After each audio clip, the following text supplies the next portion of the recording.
Hello, প্রতিদিনের ন্যায় আজও সিসিতে রুগী দেখছি। প্রথমে একটি গর্ভবতী রুগী দেখতেছি, তাকে রেজিস্ট্রেশন করে প্রেশার মাপতেছি, ওজন মেপেছি, উচ্চতা মেপেছি এবং তাকে কাউন্সেলিং করতেছি যে তাকে আয়রন, ফলিক অ্যাসিড এবং ক্যালসিয়াম নিয়মিত খেতে হবে। সিসিতে কমপক্ষেও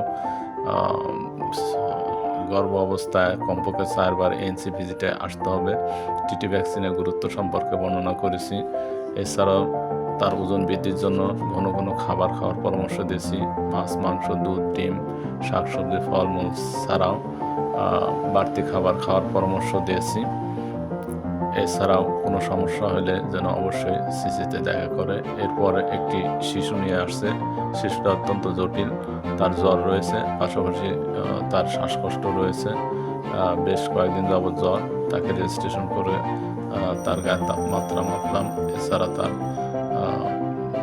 মগটা চেক করলাম। তাতে দেখা যাচ্ছে যে শিশুটা অপুষ্টিরও শিকার। তাকে পুষ্টি কাউন্সেলিং করলাম। পাশাপাশি তাকে আমি উচ্চতর রেফার অর্থাৎ উপজেলা আইএমসি কর্নারে প্রেরণের পরামর্শ দিলাম। বললাম যে শিশুর অবস্থাটা খুবই খারাপ, যেহেতু বুকের খাঁচার মধ্যে শ্বাস বসে দেবে যাচ্ছে। তাই তাকে আমি শুধু জ্বরের জন্য প্যারাসিটামল, সালবেটামল সিরাপ দিয়ে তাকে উপজেলা আইএমসি কর্নারে প্রেরণ করলাম। এরপরে একটি উচ্চ রক্তচাপ ও ডায়াবেটিস রোগী তার প্রেশার চেক করছি। তার প্রেশার এখন মোটামুটি ভালোই আছে।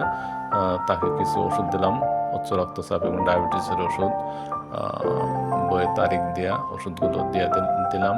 পাশাপাশি তাকে এই পরামর্শই দিলাম যে কোন কোন খাবার খেলে প্রেশার বাড়ে, সেই খাবারগুলো না খাওয়ার জন্য পরামর্শ দিলাম। পাশাপাশি কোন খাবারগুলো খেলে ডায়াবেটিস বৃদ্ধি পাবে, সেই খাবারগুলো কম খাওয়া বা না খাওয়া।